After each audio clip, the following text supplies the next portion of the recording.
유가가 고공행진을 이어가자 정부가 유류세 인하폭을 법정 최대 한도인 37%로 확대합니다. 대중교통 신용카드 소득 공제율을 높여 대중교통 이용을 촉진하고 경유 화물차에 대한 유가 보조금도 늘리기로 했습니다. 국제 에너지 가격 급등에 따라 전기와 가스 요금은 인상하되 인상폭은 최소화하기로 했습니다. 서민 식탁 물가 부담을 줄이기 위해 감자와 양파 등 농산물 비축 물량을 방출하고 오늘부터 수산물 할인 행사를 진행합니다. 절반에 가까운 미국 경제 전문가들이 1년 안에 경기 침체가 닥칠 것으로 내다봤습니다. 바이든 행정부는 경제 성장이 둔화하겠지만 경기 침체가 불가피한 것은 아니라고 강조했습니다. 누리호가 오늘 오전 발사대로 이동합니다. 최종 점검을 마치고 기상 상황에 문제가 없으면 내일 오후에 발사됩니다. 서해 공무원 피격 사건을 두고 여야는 날선 공방을 이어갔습니다. 국민의힘은 문재인 정권 책임론을 부각하고 나섰고 민주당은 신색깔론이라고 맞섰습니다. 주식 리딩 업체라며 접근한 이들에게 암호화폐인 코인을 사들인 뒤 피해를 본 사례가 이어지고 있습니다. 코인을 일정 기간 되팔 수 없게 돼 있었는데 정작 리딩 업체는 자신들과 무관하다고 밝혔습니다. 코로나19로 제한됐던 요양병원과 요양시설의 대면 접촉 면회가 오늘부터 전면 허용됩니다. 다만 사전 예약제와 사전 검사, 면회 시 마스크 착용 등 기본 방역 수칙은 계속 지켜야 합니다. 장마전선이 북상하면서 오늘 제주도부터 장마권에 들어갑니다. 내일은 남해안까지 비가 확대될 것으로 예보됐습니다. 시청자 여러분 안녕하십니까? 6월 20일 월요일 굿모닝 YTN 2부 시작합니다. 정부가 고유가에 따른 서민 부담을 덜기 위해 유류세 인하폭을 확대하기로 했습니다. 7%를 추가 인하해서 법이 허용하는 최대 한도인 37%까지 유류세를 깎아주겠다는 건데요. 기름값은 연일 사상 최고치를 기록하고 있습니다. 보도에 이승윤 기자입니다. 전국 주유소 휘발유와 경유 평균 가격은 모두 2,100원대를 훌쩍 넘어서며 연일 최고가를 경신하고 있습니다. 유가 고공행진으로 알뜰 주유소를 찾은 시민들의 바람은 하나 같았습니다. 너무 비싸가지고 넣기가 굉장히 불편하지. 기름값이 빨리 하루라도 1,800원대, 1,700원대까지 내려갔으면 좋겠다는 바람이고 다른 건 바람이 없어요. 이처럼 고유가에 신음하는 서민 부담을 덜기 위해 정부가 유류세를 법이 허용하는 최대 한도까지 인하하기로 했습니다. 유류세 인하폭을 7월부터 연말까지 법상 허용된 최대 한도인 37%까지 확대하여 석유류 판매 가격의 인하를 유도하겠습니다. 지난해 말 국제유가 급등과 올해 초 우크라이나 사태 이후 30%까지 끌어올린 유류세 인하폭을 최대 한도까지 끌어올린 겁니다. 화물, 운송업계의 유류비 부담을 덜기 위해 경유 유가 연동 보조금 지원 기준 단가를 리터당 1,750원에서 1,700원으로 인하했습니다. 경유 유가 보조금은 기준 가격을 넘어서는 경유 가격의 절반을 정부가 지원하는 방식으로 지급됩니다. 휴가철을 앞두고 국내선 운임 인상 압력도 완화하기로 했습니다. 국내선 항공료에 대해서는 할당 관세를 적용하여 현재 수입 관세 3%를 0%로 인하함으로써 고유가 속에 대중교통 이용을 촉진하고 서민 부담을 덜어주기 위해 하반기 대중교통 신용카드 소득 공제율을 40%에서 80%로 높이기로 했습니다. 정부는 이와 함께 농축수산물과 필수식품 중 가격 상승 품목은 비축물자를 방출하거나 긴급 수입하겠다며 정해놓은 수입 물량까지는 관세를 거의 부과하지 않는 할당 관세 적용 품목을 확대하는 추가 조치도 검토하겠다고 강조했습니다. YTN 이승윤입니다. 정부는 하반기 전기와 가스요금 등 공공요금 인상을 최소화할 계획입니다. 추경호 경제부총리는 비상경제장관회의에서 생산 원가 부담이 커지고 있는 전기, 가스요금은 자구 노력을 통해 인상을 최소화하기로 했다고 밝혔습니다. 이에 따라 정부가 한전과 가스공사의 3분기 요금 인상안을 전부 수용하지 않고 일부만 받아들일 것이라는 해석이 나오고 있습니다. 해양수산부가 수산물 소비를 촉진하고 가격 안정을 위해 오늘부터 다음 달 6일까지 특별 할인 행사를 연다고 밝혔습니다. 이번 행사에는 오징어와 고등어, 명태, 갈치 등 6개 어종과 포장회가 대상이며 이마트와 홈플러스, 롯데마트 등 오프라인 매장과 온라인 쇼핑몰 등이 참여합니다. 해수부는 1인당 10,000원 한도로 20% 할인을 지원하며 참여업체 자체 할인까지 더하면 최대 40% 할인된 가격에 해당 품목을 구매할 수 있다고 설명했습니다. 제닛 옐런 미 재무장관이 경제 성장이 둔화하겠지만 경기 침체가 불가피한 것은 아니라고 밝혔습니다. 옐런 장관은 현지 시각 19일 ABC 방송에 출연해 경제가 안정적 성장기로 이행하며 둔화할 것으로 전망한다며 이같이 말했습니다. 옐런 장관은 또 인플레이션과 관련해 러시아의 우크라이나 침공으로 식량과 에너지 가격이 오르고 있다며 현재 물가 상승은 용납할 수 없게 높은 수준이라고 진단했습니다. 미국의 경제학자들이 1년 안에 미국의 경기 침체가 닥칠 가능성이 절반에 가까운 것으로 내다봤습니다. 월스트리트 저널은 지난 16일에서 17일 경제학자 53명을 대상으로 설문조사한 결과 향후 12개월 안에 경기 침체가 올 확률에 대한 답변 평균치가 44%로 집계됐다고 밝혔습니다. 이는 이미 경기 침체에 진입했거나 그 직전에나 볼 수 있는 수치라고 월스트리트 저널은 전했습니다. 또 관련 설문조사를 시작한 이래 이처럼 높은 수치가 나온 적은 없다고 덧붙였습니다.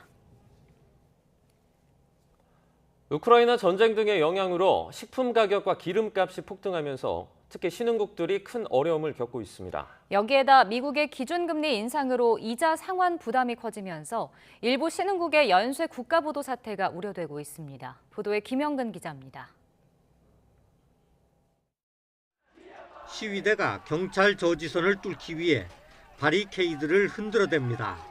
경찰은 물대포를 쏘며 필사적으로 막아섭니다. 최루탄 연기 가득한 거리는 전쟁터를 방불케 합니다. 스리랑카는 지난달 국가부도 선언 이후 모든 경제활동이 마비됐습니다. 휘발유 한 통을 사기 위해 하루 종일 줄을 서야 합니다. 연료 부족으로 관공서까지 문을 닫았습니다. රජයට බෑ කියන එක. රජය මේ ජනතාව කියන්නේ මොකක්ද කියලා ඒවට ඇහුම්කන් දීලා ඒ අවශ්‍ය විසඳුම් දෙන්න ඕනේ. 에콰도르에서도 치솟는 물가 때문에 격렬한 시위가 벌어져 비상사태가 선포됐습니다. Exigimos seguridad para nuestros barrios. Aparte de eso, la carestía de la vida está terrible. La canasta básica no se puede, los precios se han disparado, todo el alza del combustible. 튀니지, 파키스탄, 페루에서도 시위가 이어지고 있습니다. 물가 폭등과 성장 둔화로 비틀거리고 있는 신흥국들은 설상가상으로 미국과 유럽의 금리 인상이라는 직격탄을 맞았습니다. 부채 상환 부담이 커지면서 연쇄 국가부도 사태가 우려되고 있습니다. 현재 스리랑카 외에도 잠비아와 레바논은 국가부도 직전까지 몰려 있습니다. 여기에다 아르헨티나, 에콰도르, 에티오피아, 파키스탄 등의 상황도 심상치 않습니다. In that as interest rates rise, the debt pressures are mounting on developing countries, and we need to move urgently towards solutions. 유엔 무역개발회의는 코로나 사태 때보다 더 심각한 위기라며 신흥국의 부채 상환 유예를 주요 20개국에 촉구했습니다. YTN 김영근입니다.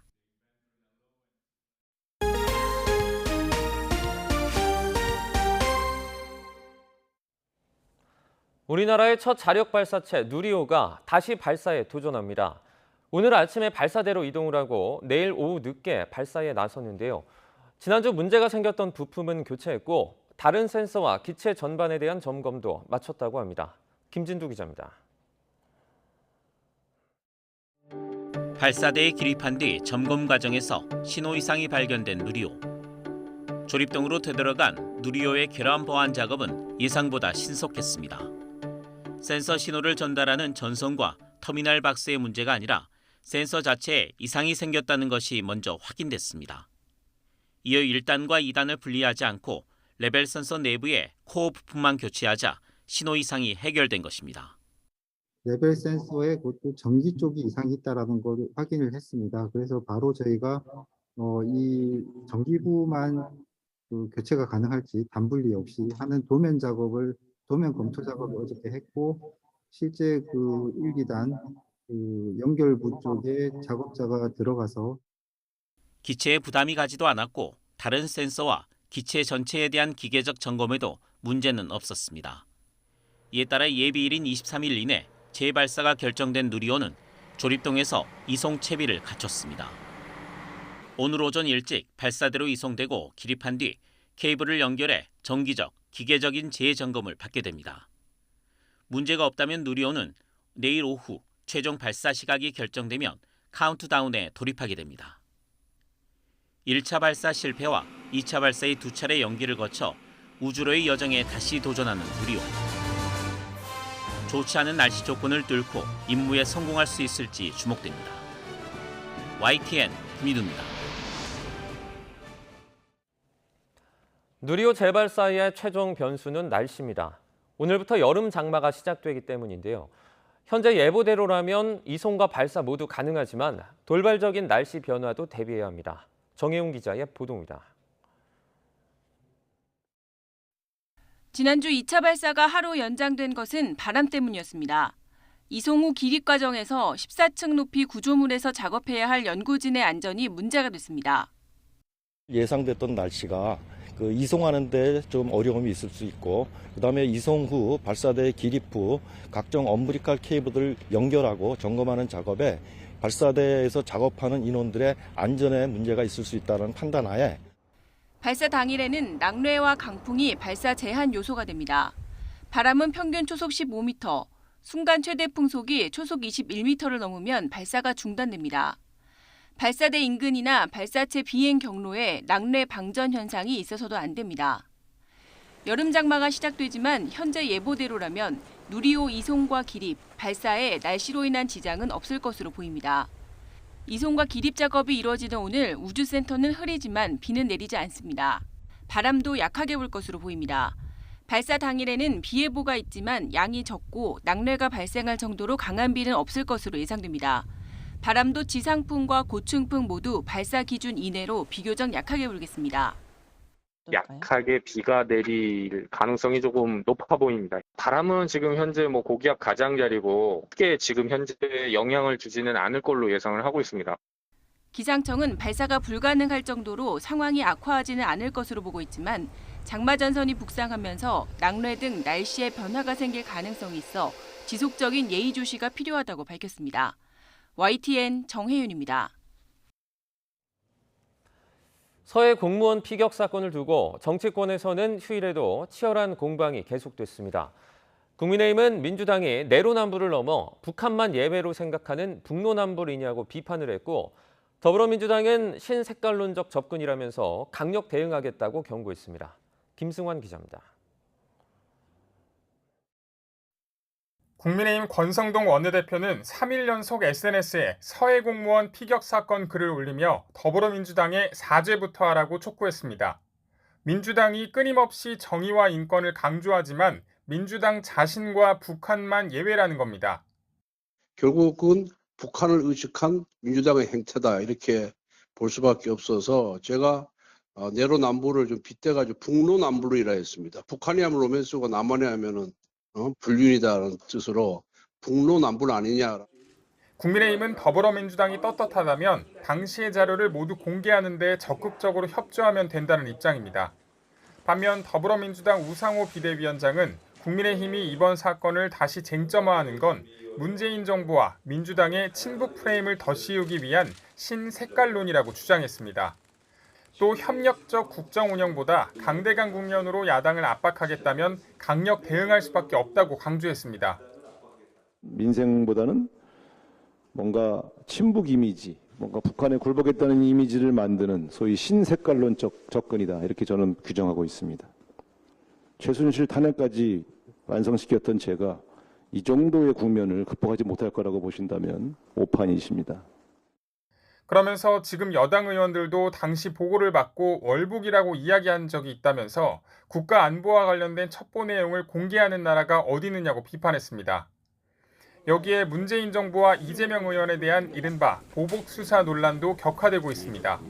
국민의힘은 지난 정부가 묵혀둔 고소 고발건에 대한 정당한 수사라고 보지만 더불어민주당은 다분히 정략적 의도가 있다고 판단해 이번 주 비대위 차원에서 대응기구를 띄웁니다. YTN 김승환입니다.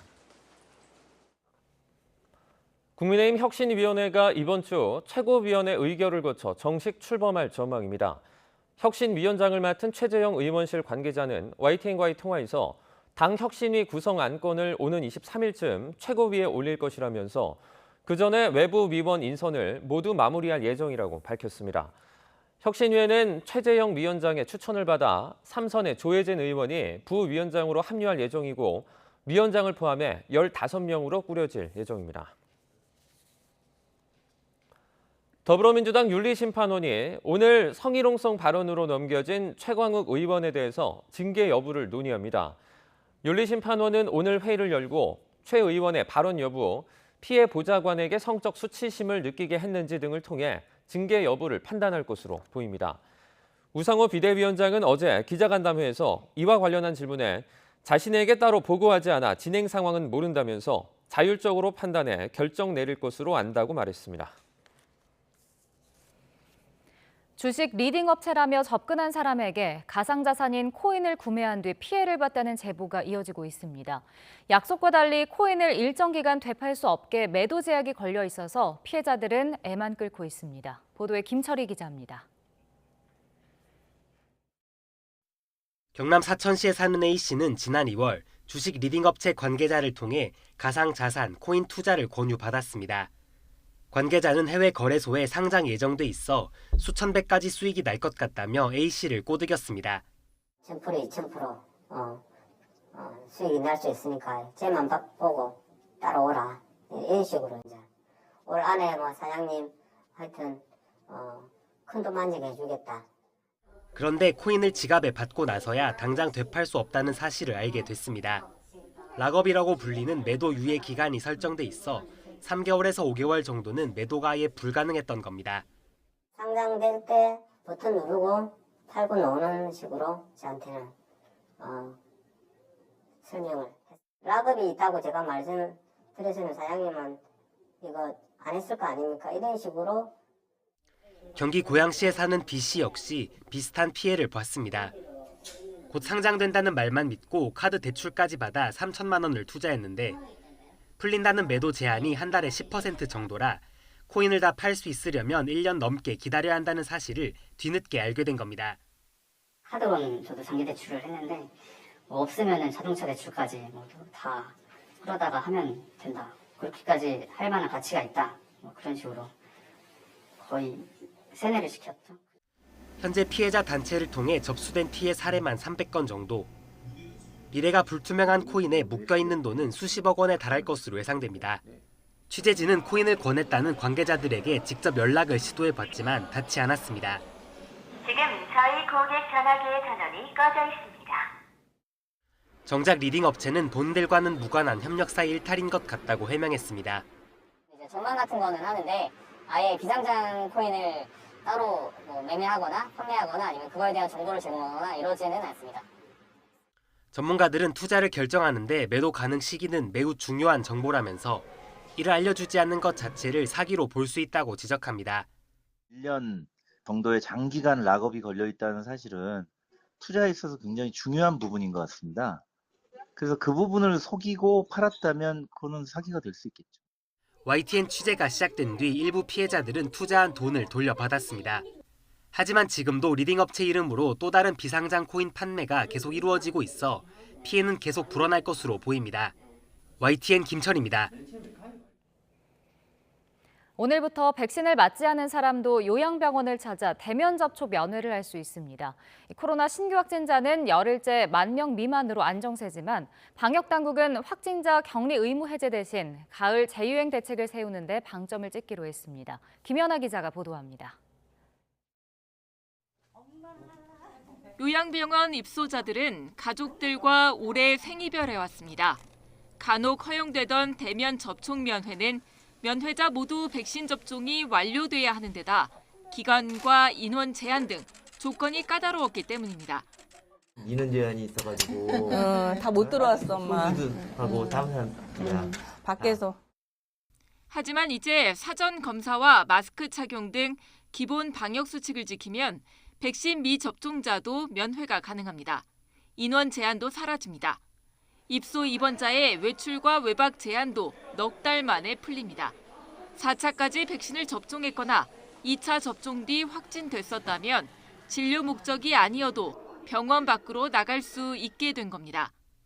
코로나 확진 감소세가 계속되면서 열흘째 확진자가 10,000명 미만을 유지하고 위중증 환자가 70명대로 내려앉은 덕입니다. 하지만 주간 사망자가 여전히 100명이 넘어서 감염 안정권이라고 말하긴 어렵고 격리를 해제하거나 하루 이틀만 단축해도 재유행을 앞당길 수 있다는 조사가 나와 안심할 때는 아닙니다. 전문가들도 지금은 오미크론 여파로 생긴 항체 효과로 감소세가 유지되고 있지만 가을이 되면 항체가 약해질 거기 때문에 대유행 대책부터 세워야 한다고 지적했습니다. 새로운 변이가 유행을 한다 그러면 사실 올 여름에 휴가철 매개로 해가지고 유행이 시작될 수도 있고요. 그게 아니라 오미크론이 유행한다고 했을 때는 앞으로 한 2개월 정도는 좀 더 여유가 있는데 결국 한 9월 정도 가게 되면 결국 확진자 수가 다시 증가할 수밖에 없는. 방역당국은 당분간 가을 재유행 대비에 집중한다는 계획입니다. 또 미 FDA가 생후 6개월부터 5세 미만 영유아에 대한 백신 접종을 승인한 것과 관련된 논의도 본격 시작할 전망입니다. YTN 김연아입니다. 어젯밤 9시까지 전국에서 코로나19 확진 판정을 받은 사람은 3,376명으로 집계됐습니다. 그제 같은 시간대 집계치보다 2,380명이 적습니다. 코로나19 유행 감소세에 더해 주말 진단검사 건수가 줄어든 영향으로 분석됩니다. 우크라이나에서는 휴일에도 동부 요충지 세베로도네츠크를 중심으로 러시아군의 공세와 우크라이나군의 반격이 이어졌습니다. 젤렌스키 우크라이나 대통령이 남부전선을 직접 방문해 남부 지역을 탈환하겠다고 천명했지만 이 전쟁이 몇 년 동안 계속될 수 있다는 전망도 나옵니다. 김은건 기자가 보도합니다. 우크라이나 북부 하르키우 인근 수미 지역의 가옥들이 화염에 휩싸였습니다. 휴일 이른 아침 러시아군의 포격으로 민가 10여 채가 불탔다고 우크라이나 정부가 밝혔습니다. 친러 반군이 장악한 동부 도네츠크의 한 시장에도 포탄이 떨어지면서 큰 피해가 발생했습니다. Не то что громко, а очень громко было. И непонятно, куда стреляют, что стреляют, не переставая, просто приземлялось и приземлялось. 우크라이나군은 동부 격전지 세베로도네츠크 부근에서는 일부 러시아군의 공격을 물리쳤다면서 전투가 계속되고 있다고 밝혔습니다. 반면 러시아는 우크라이나군이 잇따라 패배해 퇴각하고 있다며 장거리 미사일로 우크라이나군 지휘부와 무기들을 파괴했다고 주장했습니다. Большие потери в рядах ВСУ вынуждают украинское командование бросать в бой неподготовленный личный состав, у которого отсутствуют необходимые навыки. 젤렌스키 우크라이나 대통령은 러시아군의 포격이 이어지는 남부 도시 미콜라이우와 오데사를 잇따라 방문해 남부 지역을 반드시 탈환하겠다고 다짐했습니다. Південь ми нікому не віддамо, все своє повернемо, і море буде українським і безпечним. 또 남부 항구를 통한 식량 수출을 재개하기 위해 모든 것을 다할 것이라며 병사들과 의료진을 격려했습니다. 젤렌스키 대통령이 이딴 최전방 방문을 통해 결사항전 의지를 강조하고 있지만 전력 열세에 따른 전쟁 장기화가 불가피하다는 목소리도 이어지고 있습니다. 지난주 존슨 영국 총리가 장기전을 준비해야 한다고 밝힌 데 이어 옌스 스톨텐베르그 나토 사무총장도 전쟁이 수년간 계속될 것에 대비해야 한다고 지적했습니다. 앞서 미국 워싱턴 포스트도 종전 없이 장기 대치 상태를 이어갈 수 있다고 분석하는 등 서방이 이미 전쟁 장기화에 대비하고 있다는 관측도 나옵니다. YTN 김건희입니다.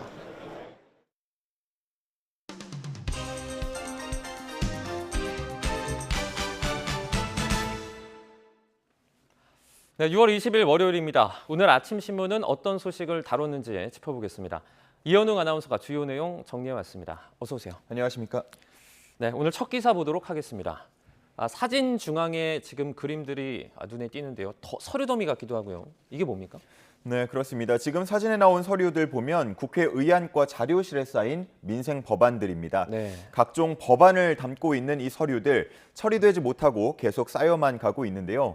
이유는 잘 아시는 것처럼 21대 후반기 국회 원구성 협상이 공전하고 있기 때문입니다. 네. 현재 3주 넘도록 협의를 이루지 못하고 있으면서 처리가 시급한 각종 민생 법안에는 이렇게 먼지가 쌓여가는 모습입니다. 네. 얼마 전에 있었던 화물연대 총파업과 관련해서 안전운임제 일몰제를 언제까지 연장할지 혹은 완전히 폐지할지 이런 논의도 이루어지지 못하고 있고요. 또 유류세 인하폭을 30%가 아니라 100%까지 확대하자 이런 내용의 법안도 여야 이견이 없는 상황이지만 논의는 전혀 되지 못하고 있습니다. 네. 또 원자재 가격에 따라서 하도급 업체가 부담하는 납품 단가를 비례해서 증감하게 되는 납품 단가 연동제도 가장 시급한 문제 중 하나라는 공통된 인식이 있지만 역시나 언제 처리될지 현재로서는 불투명한 상황입니다. 어제 기준으로 국회에 계류된 법안이 한 1,800건 정도에 달한다고 합니다. 이런 상황에서 금융위원장을 포함해서 교육부, 복지부 장관 등에 대한 청문회도 열리지 못하고 있는 상황이죠. 기본적으로 여야는 서로를 향해서 여당이 무한 책임을 져야 한다, 혹은 야당이 발목 잡기를 한다면서 책임을 회피하는 모습입니다. 네. 기사에서는 폭탄 돌리기라고 표현을 하고 있고요. 민주당의 전당대회까지도 원 구성이 미뤄질 수 있다는 전망이 나오고 있는 상황입니다. 또 이런 상황에서 여야는 지금 이걸 주고 저걸 받자, 또 이걸 주고 저걸 받자 이런 다양한 셈법들이 나오고 있는데 식물국회, 유령국회라는 평가를 받는 이 지금 상황이 언제 어떻게 마무리될지 지켜봐야겠습니다. 네, 처음에는 단순한 서류 더미로 보였는데 이제 듣고 나니까 좀 가슴이 답답해집니다. 그렇습니다. 다음 기사 보겠습니다. 네, 경제 소식인데요. 이제 저희가 미국 증시나 국내 증시 계속해서 다뤄드렸는데 이번에는 비트코인 위태위태하다 이런 소식이네요. 네, 그렇습니다. 지금 기사에 실린 외신의 표현을 인용하면 코인 시장 기록적으로 괴멸했다. 네. 암호화폐 시장의 대학살이다. 이런 표현들이 지금 나오고 있습니다. 주말 사이에 가상화폐 시가총액 1위인 비트코인이 2만 달러 선을 내주게 되었는데요. 네. 이 점이 특히 충격을 가하고 있는 상황입니다. 작년 11월 사상 최고치인 6만 달러 후반대와 비교하자면 지금 한 70% 정도 폭락한 수준에 돌고 있습니다. 네. 시가총액 2위인 이더리움도 1,000만 달러 선이 무너지면서 충격을 더하는 분위기입니다. 물가 상승에 금리 인상 등으로 인해서 위험 자산에 대한 회피 심리가 이 코인 시장을 더 위축시킨다는 분석이 나오고 있는 상황인데요. 이런 상황에서 올해 안에 비트코인이 10,000달러 아래까지 떨어질 수 있다는 전망이 나오고 있습니다. 네, 다음 기사 보겠습니다. 이번에는 국내 주식 소식인데요. 저희가 이제 10만 전자 외치던 게 엊그제 같은데 5만 전자가 됐죠. 네, 그렇습니다. 앞서서 이제 코인의 폭락이 위험 자산에 대한 회피 심리가 있다라는 분석을 전해드렸는데 네. 이 주식 시장에서 나름 안정적이라고 부르는 우량주들도 최근에는 힘을 쓰지 못하는 경향을 많이 보이고 있습니다. 그 한 예가 바로 삼성전자가 될 텐데 지금 기사 중앙에 그래프가 2개 나와 있습니다. 왼쪽에 보시면 코스피의 주가 추이가 나와 있고 전체 네. 추이가 나와 있고 오른쪽이 삼성전자의 주가 추이가 나와 있는데요. 이 고점을 기준으로 해서 최근에 계속해서 흐르는 흐름 비슷한 모습을 보이고 있습니다. 물론 주식이라고 하면 당연히 불안정한 시장이라고 할 수 있겠지만 그 안에서도 삼성전자는 나름대로는 은행 적금과 비슷하다 이런 평가를 받으면서 네. 나름 안정적인 종목이라고 평가가 되어 왔습니다.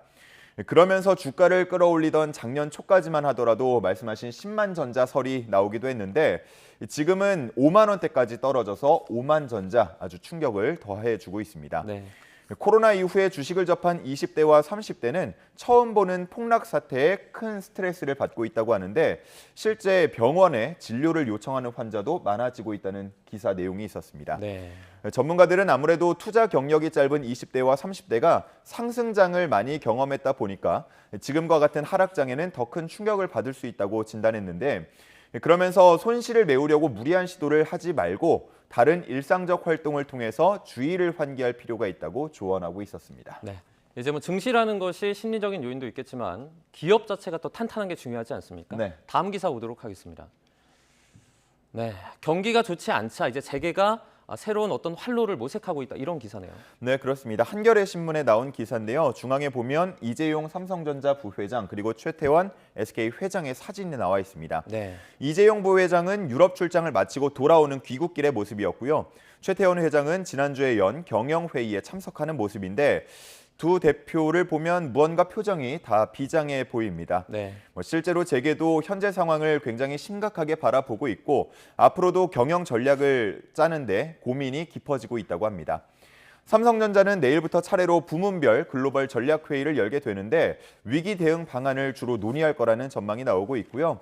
SK, 현대차그룹, LG그룹 등도 관련 대책을 현재 논의할 예정입니다. 네. 하반기 경영 전략을 성장보다는 생존에 맞춰야 한다는 지금 얘기들이 많이 나오고 있다고 하는데 한편 하반기 경기 침체에 대한 우려로 인해서 기업들의 투자가 줄어들 수 있다는 전망까지도 함께 나오고 있었습니다. 네. 다음 기사 보겠습니다.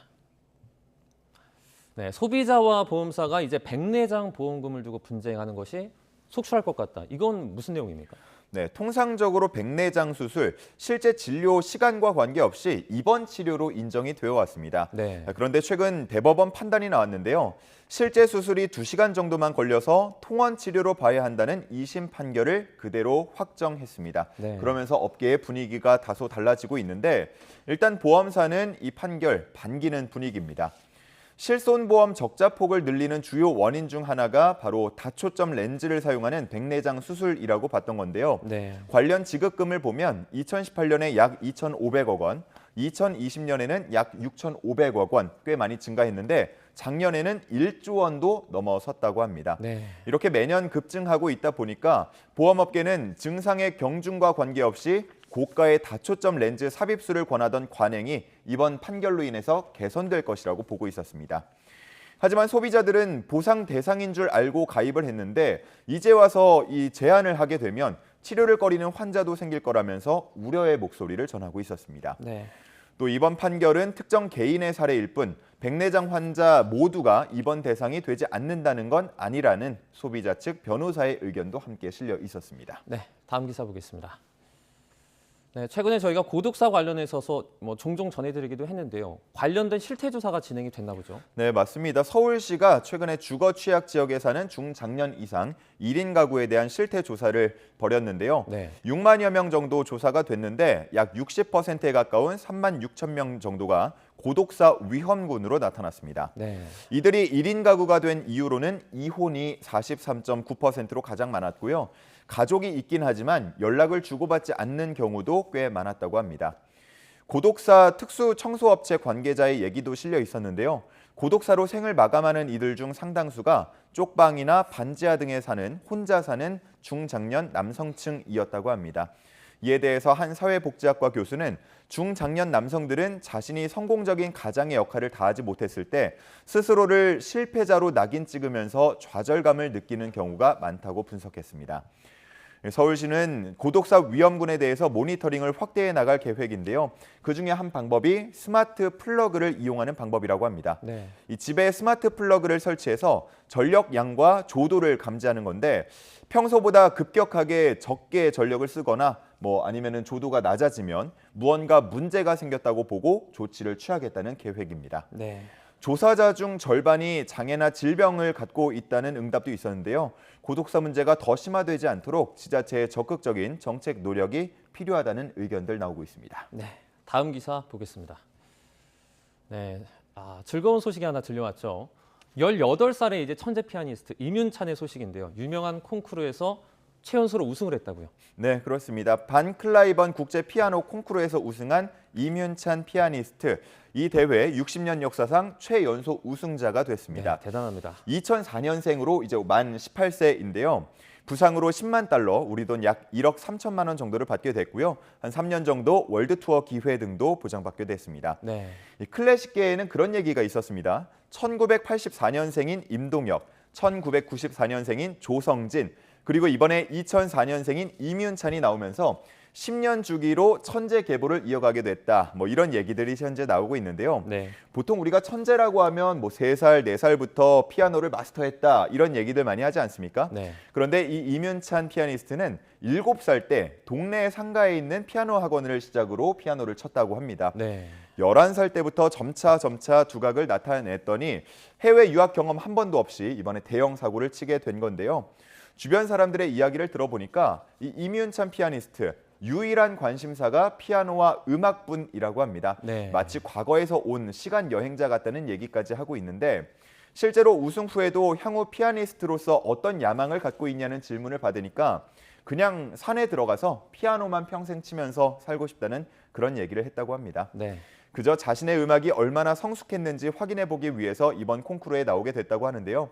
앞으로 과연 어떤 음악 세계를 우리들에게 들려줄지 벌써부터 기대가 모아지고 있습니다. 네. 이제 뭐 제목에도 써 있는데요. 산에 들어가서 피아노만 치고 싶다. 천재의 노력까지 아주 뭐 대단하고 대견합니다. 그렇습니다. 앞으로의 행보도 기대해 보도록 하겠습니다. 여기까지 듣겠습니다. 고맙습니다. 감사합니다.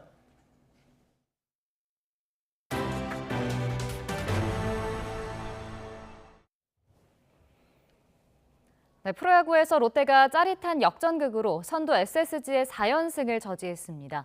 3위 LG는 2위 키움을 이기고 추격전에 불을 붙였습니다. 이지은 기자입니다. 롯데의 추격전은 8회에 시작됐습니다. 전준우와 이대호의 안타에 이어 피터스가 야수 선택으로 출루하며 동점을 만든 롯데.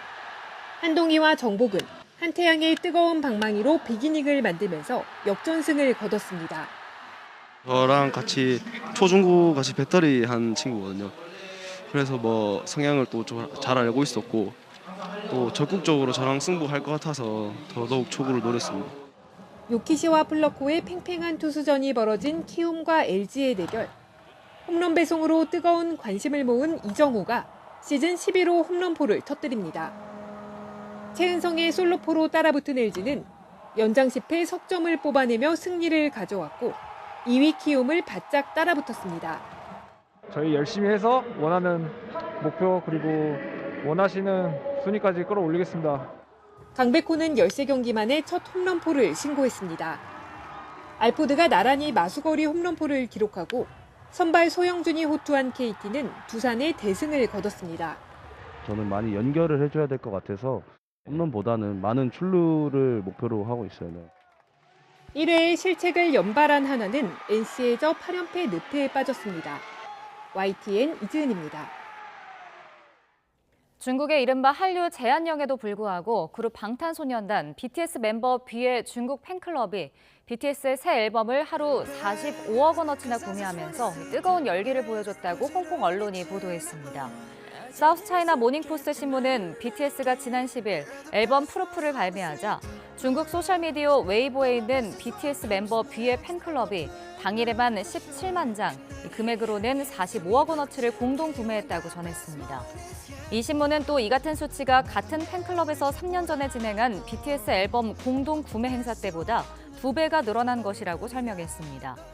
B 바로 불리는 BTS 멤버 B의 중국 팬클럽은 중국 당국이 BTS의 중국 공연을 일체 금지하고 있는 상황에서도 현재 웨이보상에서 178만 6천여 명의 팔로워를 보유하고 있습니다.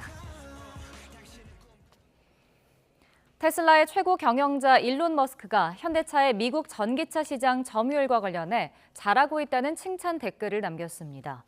머스크는 트위터 친구가 올린 미국의 1분기 전기차 점유율 순위 게시물에 현대차가 잘하고 있다는 댓글을 달았다고 미국 전기차 전문 매체 EV가 보도했습니다.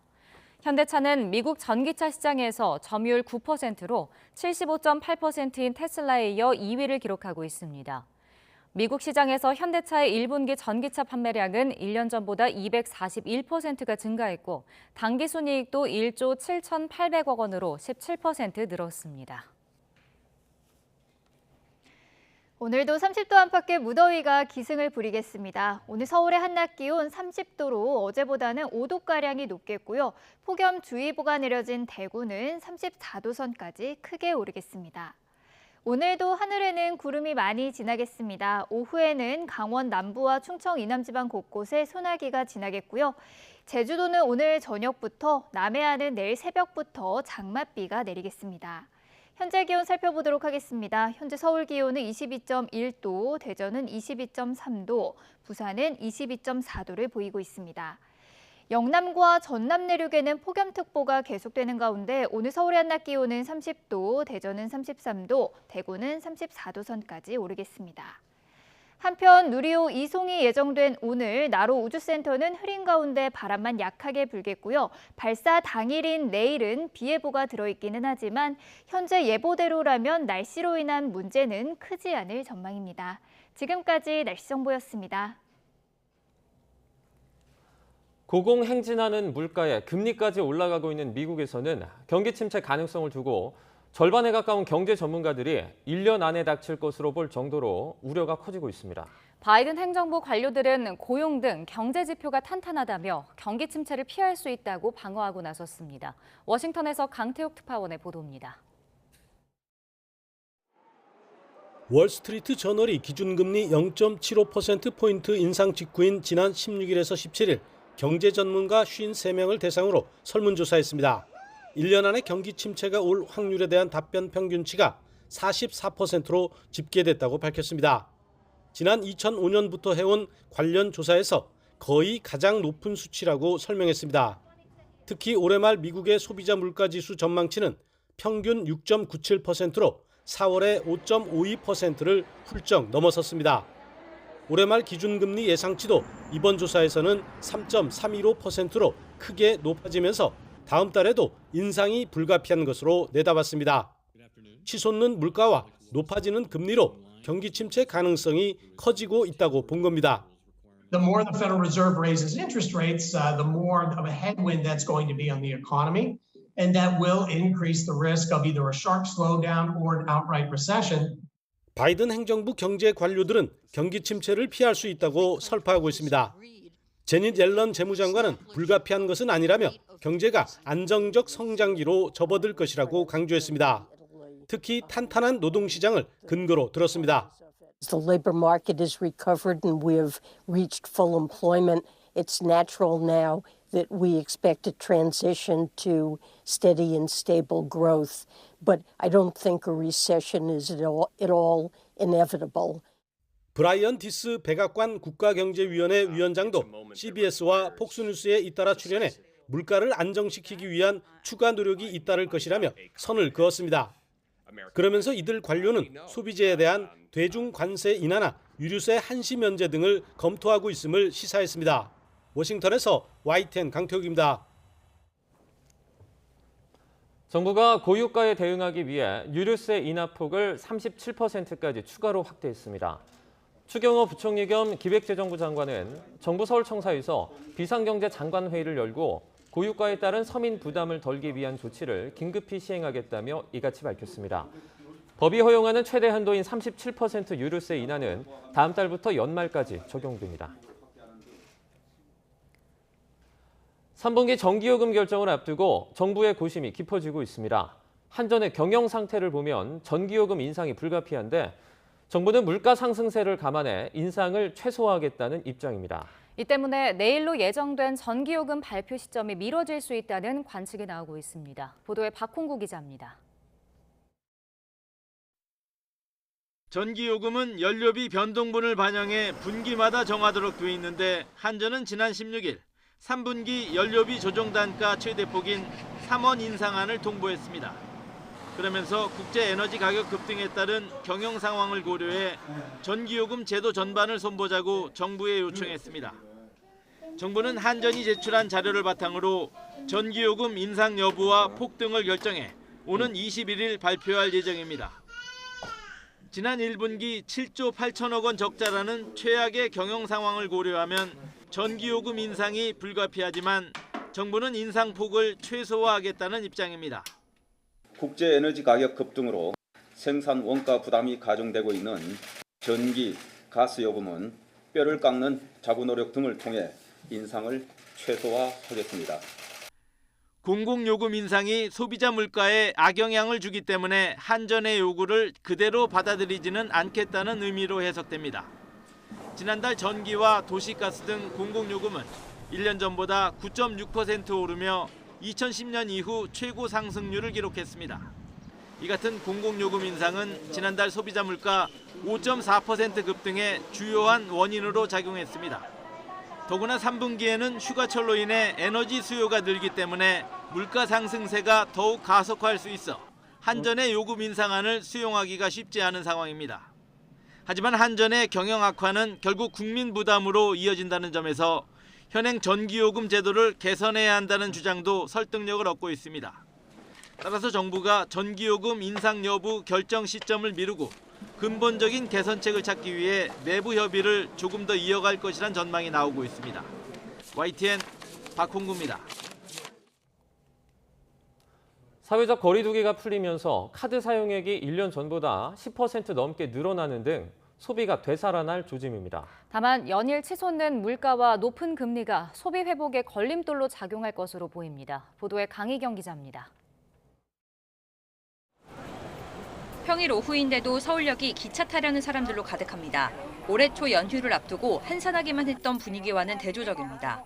올해 초보다 철도 이용객이 150% 정도 증가되었습니다. 발 디딜 틈이 없을 정도로 서울역의 이용객들이 많이 증가되고 있습니다. 실제 지난 4월 전체 카드 승인액은 지난해 같은 달보다 11% 늘었고 이 가운데 철도와 항공 등 운수업 관련이 70% 급증했습니다. 여행사와 여행 보조 서비스업 등도 40% 넘게 늘었습니다. 사회적 거리두기가 풀리면서 소비가 되살아날 조짐을 보이는 겁니다.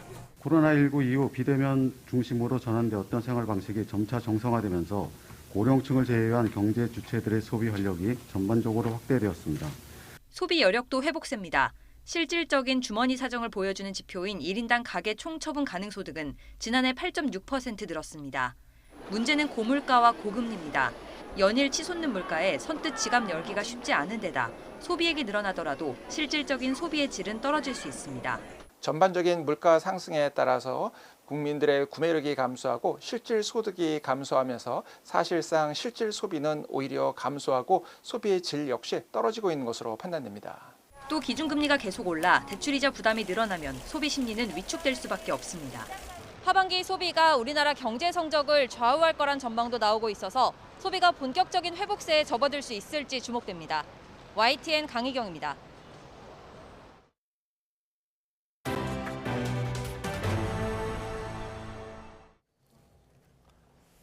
네, 경제 소식을 빠르게 전달해드리는 코너 굿모닝 경제 시간입니다. 네, 정철진 경제평론가와 함께하겠습니다. 어서 오십시오. 네, 안녕하십니까. 네, 오늘은 국내 증시 상황부터 짚어보도록 하겠습니다. 미국발 스태그플레이션의 여파가 이제 국내에도 미치고 있는데요. 뭐 아직 스태그플레이션이 아니라는 분도 계시니까 어쨌든 저성장, 고물가 계속되고 있습니다. 국내 증시에도 영향을 미치겠죠. 그렇습니다. 우리가 지금 현재 가장 금융시장에 들어온 것은 스태그플레이션, 경기 침체입니다. 그러니까 인플레이션도 참 위험하고 두렵고 공포스럽지만 인플레이션은 결과적으로 금리 상승이라든가 긴축이라든가 또 다른 차원에서 잡을 수 있다라는 우리가 확신이 있는 건 아니겠습니까? 근데 현재 나오는 인플레이션은 상당히 복합적이어서 금리를 어느 정도까지 올려야 저 물가를 잡을 수 있지? 이제 이런 걱정이 커지는 거고요. 자연스럽게 이러다가 경기는 경기대로 망치고 뭐 물가는 못 잡고 이런 스태그플레이션이 아니냐는 우려가 커지고 있는데요.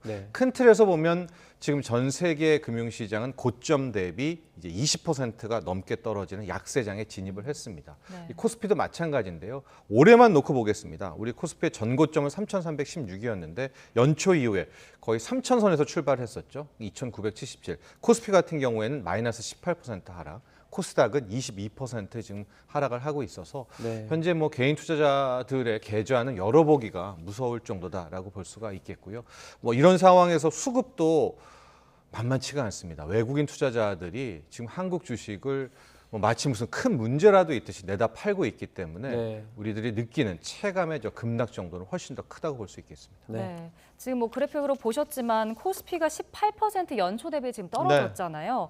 근데 이게 2008년 글로벌 금융위기가 발생했던 이때 이 최대 연간 하락률을 더 기록할 수 있다라는 얘기도 나오던데 어떻게 보시나요? 그렇습니다. 우리가 보통 약세장이라고 하는 게 고점 대비 이제 20% 넘게 떨어지는 구간인데요. 그랬을 때 역대 쭉 상황들을 좀 보면 우리가 빠르게 회복했을 때는 한 10% 추가 하락, 10%포인트. 그러니까 고점 대비 마이너스 30에서도 막을 수가 있지만 이제 최악의 경우 우리가 몇몇 사례가 있었죠. 방금 앵커도 이야기했던 2008년에 리먼 브라더스라든가 뭐 1999년에서 2000년 올라간 닷컴 버블이 깨졌을 때는 거기에서 추가적으로 한 30%가 더 빠집니다. 네. 그러면 고점 대비 절반이네요. 예, 반토막이 나는 경우도 있기 때문에 네.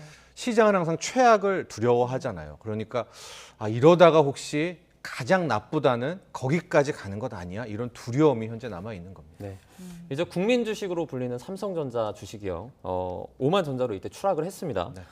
지난해 초에 이제 액면 분할 이후에 9만 원 넘어서 이제 10만 원대 가냐 마느냐 해서 10만 전자라고 불렸었는데 이게 이렇게 지금 추락을 했는데요. 뭐 갑론을박이 많습니다. 더 떨어지니까 지금 빼라 아니면은 그냥 갖고 있어야 된다. 어떻게 대응해야 합니까 이런 거? 두 가지 측면에서 봐야 될 것 같아요. 네. 수급과 재료인데요. 재료 먼저 보면 삼성전자가 메모리 반도체에서는 그 누구도 따라올 수 없는 강자죠. 네. 그런데 시장에서 이 주가에 더 높은 프리미엄을 주는 것은 그건 잘하고 네. 플러스 알파, 그러니까 시스템 반도체, 뭐 파운드리에서도 뭔가를 좀 보여주기를 바라고요. 그 외에 메모리 반도체를 넘어서는 어떤 거에서 좀 성과라든가 성과가 아니어도 투자라든가 비전을 좀 보여주기를 원하는데 이제 그런 모습을 못 보여준 상황이 있습니다. 네. 이제 여기에서 이건 재료고요. 수급적인 차원을 보면 일단 국내 주식을 외국인들이 많이 팔잖아요. 그럼 가장 시총 비중이 높는 삼성전자가 가장 큰 매를 맞을 수밖에 없는 것이고요. 네. 실제로 외국인 주식 투자자들이 삼성전자를 투매에 가깝게 던지고 있는데 네. 지난주 기준으로 외국인 비중이 50%가 깨졌습니다. 현재 49.97% 정도인데 네. 삼성전자의 외국인 투자 비중이 50%가 깨진 게 2016년 이후에 네. 거의 6년 만의 일이거든요. 네. 그러니까 수급도 상당히 꼬였다고 볼 수가 있겠고 가격대로 보면 지금 나는 9만 원대 사신 분, 8만 원대 사신 분, 7만 원대 사신 분 많이 있는데 네. 단기적인 매물이 6만 9천 원에서 7만 1천 원 사이예요. 그때 무슨 일이 있었냐면 한 얼마 안 됐는데 네. 7만 원이 깨질 때마다 정말 뭉칫돈이 들어왔거든요. 여기가 저점이겠지, 여기가 저점이겠지. 근데 네. 그것들이 지금 상당히 그때 수조 원이 들어왔을 겁니다. 그러니까 지금 이제 5만 9천 원대에서 다시 삼성전자가 갈 때도 1차적으로 만날 벽은 이제 6만 9천 원에서 7만 1천 원대. 그러니까 이제 상당 부분 매물대도 그렇고 수급도 현재 삼성전자는 꼬여 있다 이렇게 볼 수 있습니다. 근데 이럴 때 이제 저가 매수하려는 분들도 계실 거 아니에요. 네. 근데 변동성이 큰 상황인데 좀 주의해야 할 점은 없을까요? 그렇죠. 현재로서는 개인마다 생각이 다르시겠죠. 삼성전자를 바라보는. 네. 그렇기 때문에 제가 사라 마라, 장기 적립식이다, 단기다, 물 타라 마라 할 그건 개인별로 다르지만 중요한 거 하나가 있습니다. 빚투자는 절대 안 됩니다. 예. 뭐래도 할래도 내 돈으로 해야지. 일단 레버리지를 일으켜서 할 경우에는 본인이 세웠던 모든 전략은 상당히 좀 힘들어지겠죠. 네, 빚투자 그러니까 빌려서 투자하지 네. 마라. 예, 그런 말씀으로 듣겠습니다. 이제 그 주식을 빌려서 샀다가 강제 처분되는 걸 이제 반대 매매라고 하지 않습니까? 그렇죠. 최근에 이게 300억 원 넘었다는 소식이 있었어요. 예. 네. 방금 이제 빚투자 얘기를 했었는데 우리가 내 돈 말고 이제 남의 돈으로 투자하는 방법이 한 3-4가지가 됩니다. 이제 네. 미수라고 해서 이틀 후에 이제 다시 갚으려고 해서 이제 돈을 레버리지를 일으키는 게 있고요. 네. 이제 신용으로 쓰는 경우가 있고 주식을 맡겨서 빚을 받는 주식담보대출이 있고 이 외에 이제 스탁론이라는 것들 이것들을 통칭해서 우리가 이제 빚투자다 이렇게 얘기를 하는데요. 네. 신용거래잔고라는 게 있습니다. 현재 우리나라에서 얼마 정도 이 외상으로 빚투자를 하고 있느냐라는 게 신용거래잔고인데 여기 이제 스탁론은 또 빠져 있습니다. 스탁론은 네. 굉장히 큰 규모인데 이게 한때 25조가 되면서 넘으면서 먼저 큰 걱정이 많았었죠. 이게 최근에 지금 20조까지 떨어졌거든요. 네. 그럼 이 빚투자가 그러면 스스로 난 빚투자 안 해야지 해서 줄었느냐? 그렇지가 않고 이제 반대 매매가 이루어졌던 것을 강제 처분이 된 강제 처분이 된 거고요. 네. 일평균 한 150억, 160억 이러다가 최근 지난 한 주간은 방금 이야기하신 것처럼 하루에 이제 300억씩이 반대 매매가 지금 나간 것으로 파악되고 있거든요. 네. 이렇다면 이제 이게 정말 개인의 손실은 눈덩이처럼 커지는 게 네. 대부분 반대 매매는 이제 하한가로 먼저 나가게 되는 거거든요. 그러면은 피해는 만만치가 않죠. 이 반대 매매가 계속 커지게 되면 이제 장 초반에 정말 악영향을 좀 미치지 않습니까? 네. 그래서 이제 스탁론이 터지는 시간, 신용이 터지는 시간 지금 구간대별로 있습니다. 그러니까 네. 오전에는 장 초반에 일단은 이런 반대 매매가 나가고요. 오후 한 2시경에 또 한 번 반대 매매가 나가고 이제 이런 것 때문에 코스피 차트를 보면 그 시간대 약세장에서는 이제 출렁출렁 되는 모습이 보이고 있는데 네. 그럼에도 불구하고 최근 전반적인 수급을 보면 이제 오전에 반대 매매를 통해서 개인 투자자들이 한번 이제 속칭 털리게 되잖아요. 네. 그러면 추가적인 개인들이 또 들어옵니다. 그래서 결과적으로 급락이 오더라도 지금 연일 개인들은 계속 사고 외국인은 연일 팔고 이런 수급장이 계속되고 있기 때문에 과연 우리가 2020년처럼 동학개미의 승리로 좀 끝이 났으면 좋겠는데 네. 이 부분에 대해서는 조금 더 지켜봐야 될 것 같습니다. 알겠습니다. 네. 근데 이 증시뿐 아니라 지금 가상자산 시장도 좀 무너지는 모습입니다. 뭐 오늘은 2만 달러 선 회복을 비트코인이 하긴 했습니다만 주말 사이에는 이 선이 좀 깨지지 않았었나요? 토요일, 일요일 정말 난리가 났었죠. 네. 가상화폐가 그대로 무너졌었고 무너지는 속도와 폭이 너무 크고 심리적 저항선마저 다 깼고 특히 이제 미들 코인이 두 가지가 있죠. 네. 비트코인이 있고 알트코인에서 이더리움. 이제 이 둘에 대해서는 기관 투자자들도 많이 담아 있고요. 비전도 명확하고 이제 많은 분들이 이제 믿음을 갖고 있는데 이 두 코인마저 속수무책이었습니다. 그래서 네. 말씀하신 대로 비트코인은 달러 기준으로 2만 달러가 깨져서 19,000달러, 18,000달러대고요.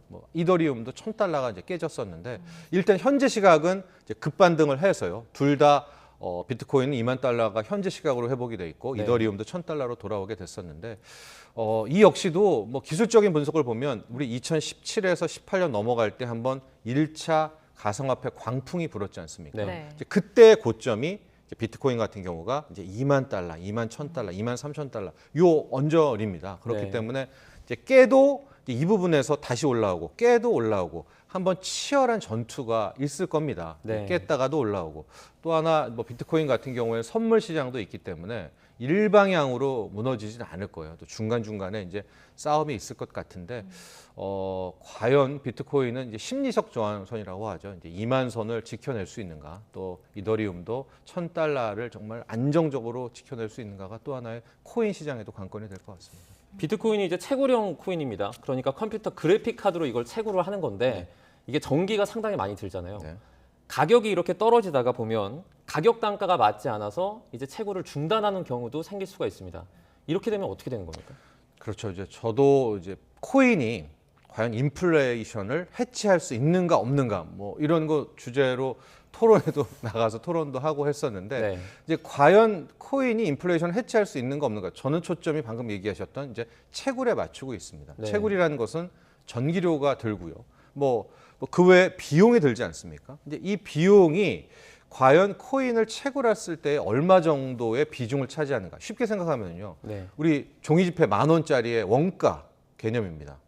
실제 얼마 안 되잖아요. 그렇기 때문에 10,000원이라는 것을 우리가 발행했을 때도 그 원가가 그 종이돈에 큰 영향을 미치지 않는데 네. 코인 같은 경우에는 이런 전기료든가 기타의 발행 비용이 원가라고 하겠습니다.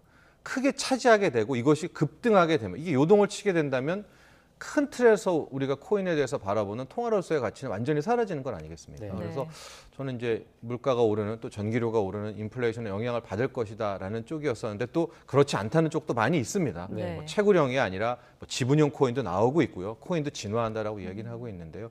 저는 인플레이션 또 이어지는 금리 급등 상황에서는 코인은 저는 통화라기보다는 투자 자산으로서의 가치를 보거든요. 네. 그럼 지금 주식이건 부동산이건 모든 투자 자산은 다 인플레이션, 물가, 금리 급등의 영향을 받잖아요. 네. 그럼 이제 코인도 예외가 아닌 것이고 지금 역시도 그 영향을 받는다 이렇게 보여집니다. 그럼 네. 평론가님이 생각하시는 이제 그 마지노선 말씀하신 대로 하면 그 원가 예. 그 우리가 알고 있는 가장 큰 비트코인의 원가는 좀 어느 정도로? 글쎄요, 저는 거기에 대해서는 전문적으로 생각은 안 해봤지만 네. 차트 분석으로 했을 때는 역시 1차 지지선이 요 가격대 2017, 18 넘어왔을 때 2만에서 2만 3천 굉장히 중요하다고 봤었고요. 네. 1차적으로 깼지만 여긴 워낙 강하기 때문에 또 굉장히 치열한 또 전투가 벌어지지 않을까 이렇게 봅니다. 네. 네, 알겠습니다.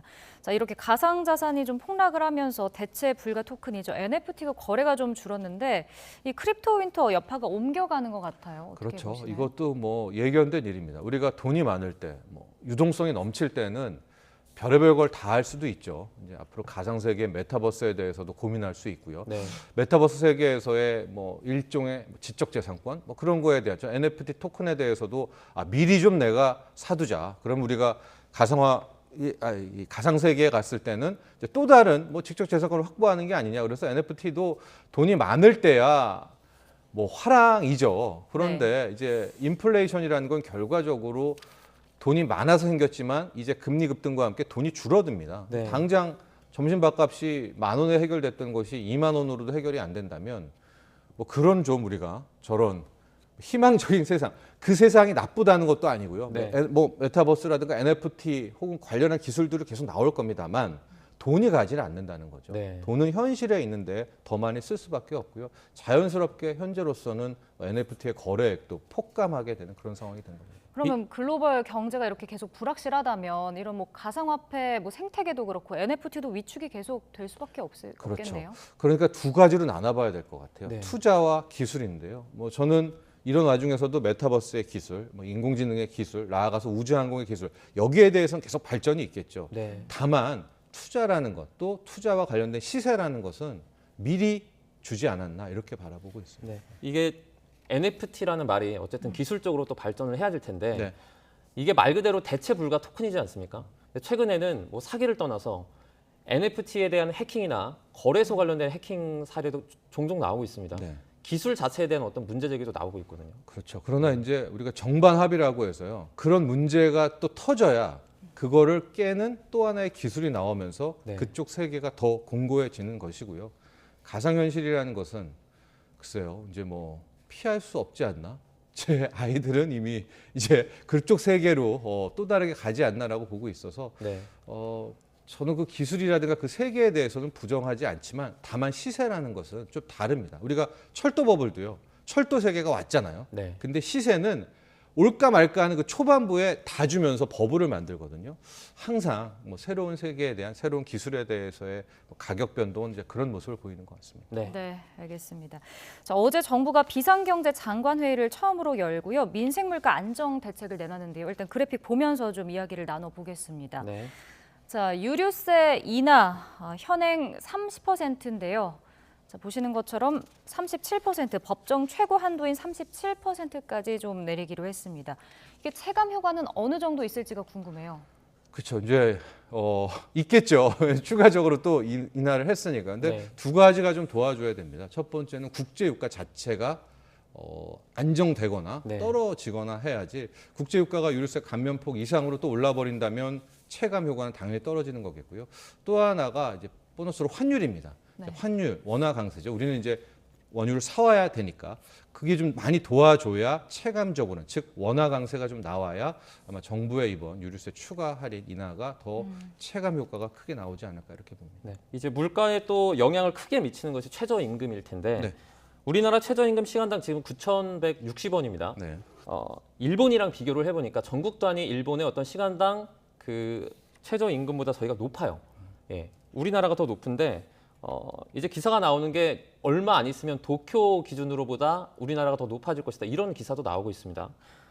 경제 규모 어떤 성장 추세 대비해서 이게 좀 최저임금을 올리는 것이 가파르다 이런 의견도 나오고 있거든요. 어떻게 최저임금을 바라보는 건 이제 여러 가지 시선이 있겠죠. 우리 경제 성장률 또 뭐 그동안의 물가 상승률, 우리의 네. GDP 대비 뭐 이런 뭐 인건비 이런 것들을 바라봐야 되기 때문에 여기에서 이제 전문가 뭐 싸움을 할 부분을 가타부타 할 필요는 없을 것 같고요. 네. 다만 우리 서울의 물가가 전반적으로 많이 오른 것은 사실입니다. 네. 외식비만 놓고 보면 일단 도쿄보다도 더 높은 상황이거든요. 그렇고 과연 이제 성장 속도에 대한 부분입니다. 즉 우리의 성장률이라든가 한국 경제의 잠재 성장률, 그동안의 성장세가 빠르고 탄탄하다면 실질적으로 인건비도 안고 떠안을 수가 더 달려갈 수가 있을 것 같은데 네. 과연 우리 한국 경제 체력이 지금 어느 정도가 되는지가 이번에 협의에서도 가장 큰 관건이 될 것 같고요. 네. 현재 지금 노동계가 원하는 가격이 11,860원 아니겠습니까? 이제 네. 과연 이제 최저임금 10,000원을 놓고 어떤 또 노측과 사측이 결정을 할지는 지켜봐야 되겠습니다. 네.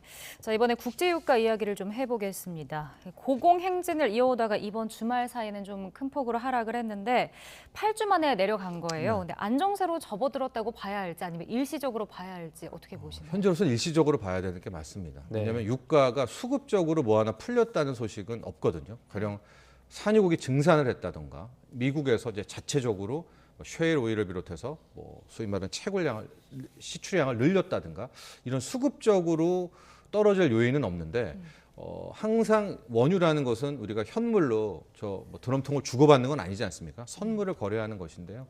주말 사이 금요일에서 주말에 갈 때 이런 리포트가 나왔어요. 지금의 물가를 잡으려면 기준금리를 4%에서 네. 최대 7%까지 올려야 된다. 네. 이제 0.75 올려가지고 1.75인데 네. 기준금리를 4까지 올려야 된다라고 하니까 이건 거의 뭐 어마어마한 수치고 결과적으로 이 정도까지 물가 잡으려고 기준금리를 올려야 된다면 경기는 망가질 수밖에 없다. 아마 그런 경기에 대한 두려움. 그럼 이제 원유 못 쓰겠죠. 그것이 이번에 좀 반영이 된 것 같습니다. 네. 이제 기름값 좀 떨어지는 걸 보면서 경기가 좀 물가가 안정되는 줄 알고 좋아했습니다, 실제로. 네. 그런데 이제 여러 분석들을 보니까 경기 침체 우려도 나오고 있어요. 네.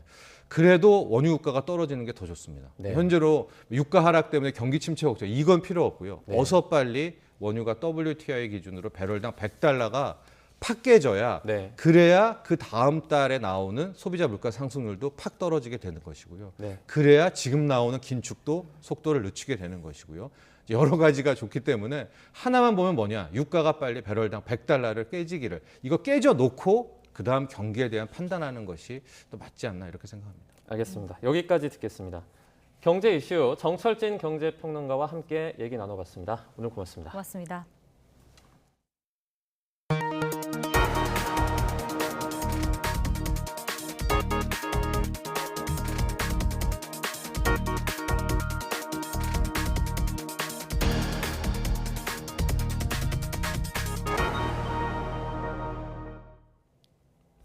지난해 연말부터 서울주택도시공사가 분양 원가를 공개하면서 비슷한 기능을 하는 한국토지주택공사 행보에도 관심이 쏠리고 있습니다. 한국토지주택공사는 현재 소송에서 졌을 때 당사자에게만 내용을 알려주고 있는데 분양 원가 공개에 선뜻 나서지 못하고 있는 모습입니다. 그 이유가 뭔지 최기성 기자가 취재했습니다. 서울 구로구에 있는 아파트 단지입니다.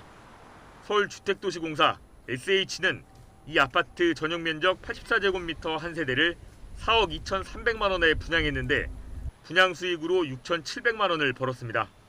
SH가 홈페이지에 자료를 공개하면서 분양 원가를 구성하는 건물값과 땅값이 얼마인지 확인이 가능해졌습니다. 그동안 분양했던 아파트를 대상으로 건물값에 들어가는 도급공사비와 지급자재비, 기타 직접 공사비 등 61개 항목과 땅값에 포함되는 조성비, 용지비, 인건비 등 10개 항목을 모두 알리고 있습니다.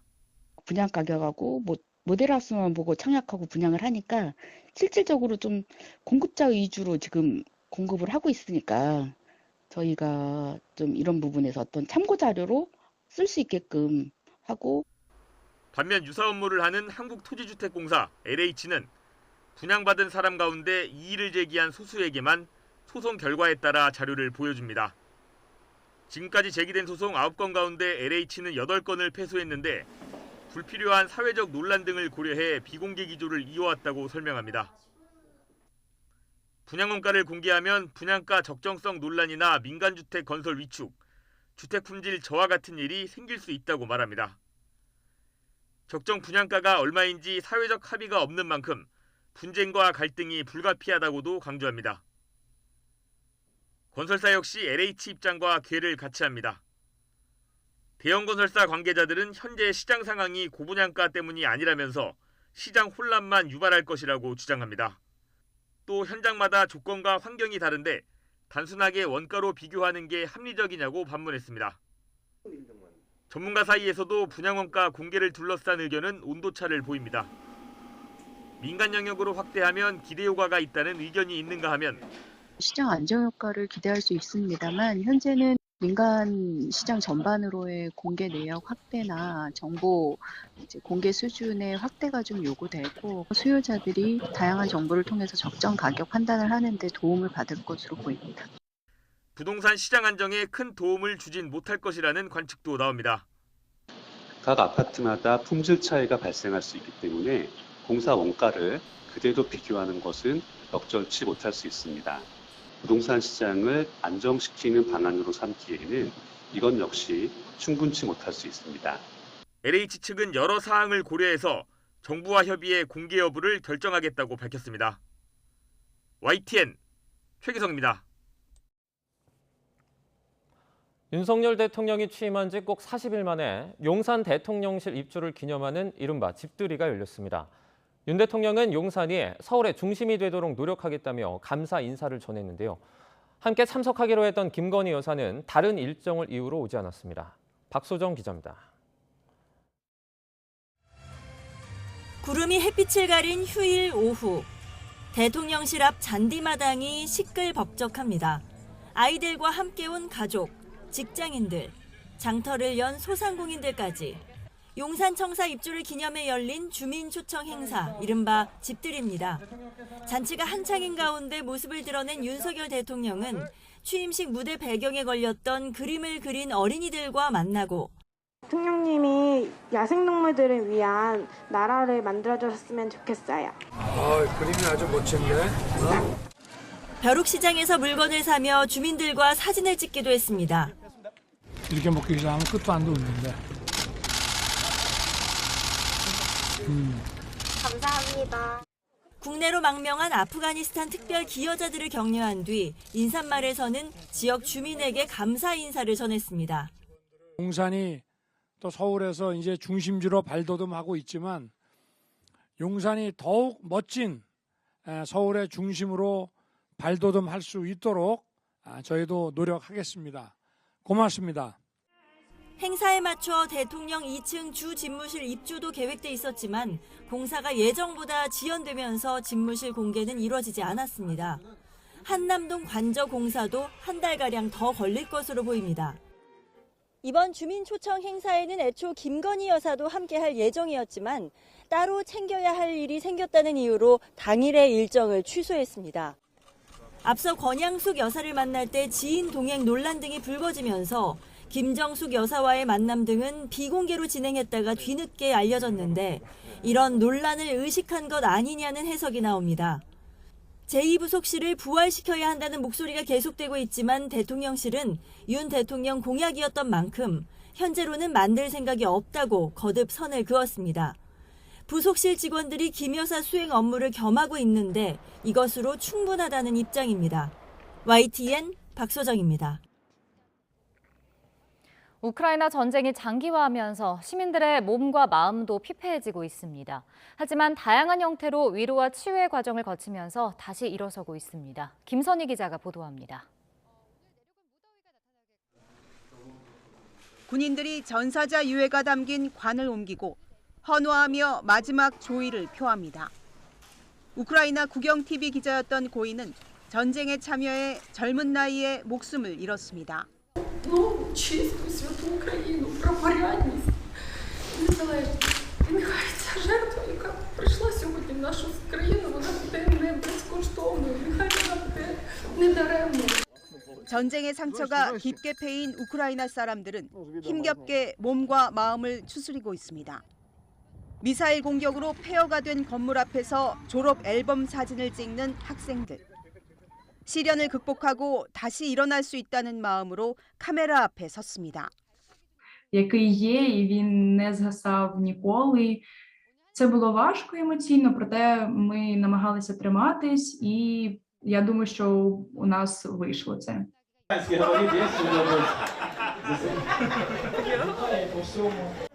조그만 극장에서 울려 퍼지는 웃음소리.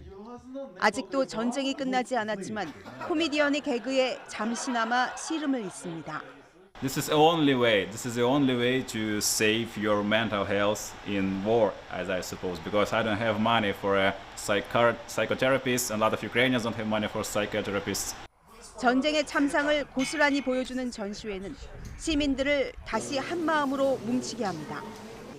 미사일 잔해부터 러시아군이 두고 간 소소한 장비까지 전투의 흔적이 그대로 남아 있습니다. Виставка достатньо чудова, ідея супер, дуже боляче на це дивитись. Я була за Києвом, коли це все відбувалось, тому 전쟁이 일어난 지 무려 4개월째. 형언할 수 없는 고통의 세월을 우크라이나 사람들은 묵묵히 버텨내고 있습니다. YTN 김선입니다. 프랑스 총선에서 에마뉘엘 마크롱 프랑스 대통령이 이끄는 범여권이 다수당 자리는 지키지만 의회 과반 확보에는 실패한 것으로 보입니다. AFP는 5개 여론조사 기관들의 예측 결과를 토대로 이같이 보도했습니다. 예측 결과를 보면 마크롱 대통령의 중도 르네상스당을 포함한 여권 앙상블의 의석수는 200석에서 260석으로 과반인 289석에 크게 미달하는 것으로 집계됐습니다. 여당이 의회를 확실하게 장악하지 못하면 마크롱 대통령의 집권 2기 국정 운영에는 비상이 걸리게 됩니다. 람사르 협약은 습지를 보존하기 위한 국제협약인데요. 국내 1호 람사르 협약 습지는 강원도에 있는 해발 1280m 대암산 용늪입니다. 코로나19 아프리카 돼지열병 여파로 출입이 통제됐던 용늪이 2년 만에 다시 일반에 공개됐는데요. 홍성욱 기자가 다녀왔습니다. 해발 1280m, 강원도 인제와 양구의 경계인 대암산 정상. 하늘과 맞닿은 곳 짙은 안개가 쉴 새 없이 휘몰아치기를 반복하길 수차례. 마침내 용늪이 모습을 드러냅니다. 드넓은 초원처럼 보이지만 내부는 1년 내내 물이 흐르는 습지입니다. 이 하늘로 올라가는 용이 잠시 쉬어가는 곳이라고 해서 이름 붙여진 용늪. 1년 중 절반 이상이 이렇게 짙은 안개에 휩싸여 있습니다. 이 때문에 그 신비로움을 더합니다. 나무 구조물을 따라 용늪을 거닐면 숨어있던 습지 식물이 인사합니다. 작은 벌레를 잡아먹는 식충식물 끈끈이 주걱부터 형형색색의 야생화까지. 탐방객들은 용늪의 매력에 빠져듭니다. 금방이라도 용이 뛰쳐나올 것 같은 그런 그 느낌이 와 닿아요. 굉장히 신비롭습니다. 용늪 바닥은 추운 기후 탓에 식물 사체가 썩지 않고 퇴적된 2탄층으로 이루어져 있습니다. 그리고 최대 1.8m 깊이 2탄층에는 우리나라 수천 년 생태 자료가 고스란히 저장돼 있습니다. 한반도, 우리나라 한반도의 나이와 비슷해서 4,300년에서 5,000년 정도 됐을 것이다. 평균 4,500년 정도 됐을 것이다라고 이제 나이를 추산을 하고 있고요. 용늪은 사실 그 가치를 몰랐던 80년대 초 사라질 위기를 겪기도 했습니다. 인근에 주둔했던 군부대가 스케이트장을 만들겠다며 둑을 쌓고 일부 2탄층을 퍼냈습니다. 그 당시 그 군인들은 그 2탄층에 대한 그런 습성을 생태를 몰랐던 거죠. 그래서 물이 다 새가고 결국은 스케이트장도 못 만들고 습지만 파괴시켰던 거죠. 이후 군부대를 이전하고 생태 복원 사업을 벌인 끝에 다시 건강을 찾고 있는 용늪. 보존을 위해 6월부터 10월까지 5개월간 사전 예약을 통해서만 탐방이 허용됩니다. YTN 홍서욱입니다. 한국전력이 UA 원자력공사와 만든 합작법인이 UA 원자력 규제기관에서 3호기 운영 허가를 취득하고 바라카 원전 3호기 연료 장전에 착수해 본격적인 가동 준비에 들어갔다고 밝혔습니다. 연료 장전 착수와 함께 UA 원전 3호기는 단계적인 출력 상승 시험과 성능 보증 시험 등 남은 공정을 거쳐 상업운전에 착수할 예정입니다. 정승일 한전 사장은 지난 3월 UA 원전 2호기 상업운전 착수에 이어 3호기도 연료 장전 목표를 달성한 것이 자랑스럽다며 UA 내 청정 전력이 성공적으로 공급될 수 있도록 3호기 시운전 공정도 순조롭게 마무리하겠다고 강조했습니다. 전국경제인연합회가 중대재해처벌법에 규정된 경영 책임자 등 정의부터 명확하게 해야 한다며 주요 기업의 의견을 수렴해 실효성 제고를 위한 중대재해처벌법 건의를 고용노동부에 전달했습니다. 전경련은 중대산업재해와 중대시민재해 정의를 합리화할 필요가 있고 원청과 하청에 각자의 역할에 맞는 의무와 책임을 부여해야 하며 세계 최고 수준의 처벌도 완화할 필요가 있다고 지적했습니다. 이제는 본격적인 여름 날씨에 대비를 하셔야겠습니다. 오늘 내륙 지역에서는 무더위가 나타나겠고요. 제주도는 올해 첫 장마가 시작되겠습니다. 오늘 서울 낮 기온은 30도, 대전은 33도로 어제보다 4에서 5도가량 높겠고 폭염주의보가 내려진 대구는 34도까지 치솟으면서 어제만큼 덥겠습니다. 더위에 지치지 않도록 건강관리 잘 해주시기 바랍니다. 누리호 이송일인 오늘 나로 우주센터의 날씨는 대체로 흐리고 바람도 약하게 불겠습니다. 발사 당일인 내일은 새벽 한때 약하게 비가 조금 내릴 뿐 발사가 예정된 오후에는 대체로 구름만 많겠고요. 바람도 발사 기준 이내로 약하게 불면서 날씨로 인한 문제는 없을 전망입니다. 오늘 하늘에는 구름만 다소 지나는 가운데 강원 남부와 충청 이남 지역에는 소나기가 지나겠습니다. 오후부터 5에서 30mm의 소나기가 요란하게 내리겠고요.